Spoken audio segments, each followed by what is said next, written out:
На днях наши аймиконские коллеги побывали в хозяйстве Евдокии Захаровны Винокуровой, чья семейная животноводческая ферма известна не только в Аймиконском районе. Об этом смотрите далее. Фермерским хозяйством Винокуровы решили заняться в 2005 году. В то время в хозяйстве было всего 5 дойных коров. В 2011-м построили ферму и от республиканского питомника Тускул получили 17 коров якутской породы. Сегодня в стаде насчитывается 75 голов, в том числе 30 голов якутской породы и 45 обычной, симментальской.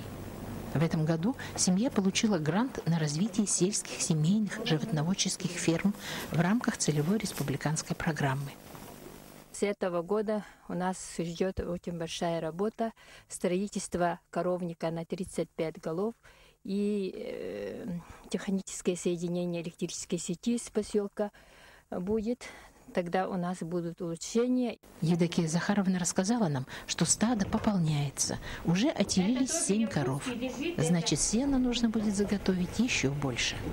В этом году привезли с министерства, тоже была поддержка на транспортные расходы, поэтому через линию УСХ у нас привезли 10 тонн, а сама договорилась из Татинского улуса поселок Дебдерге 28 тонн, потому что в прошлом году была дождливая, мы 99 тонн косили, но все равно не хватает. Но в этом году, надеемся, сами будем сено косить.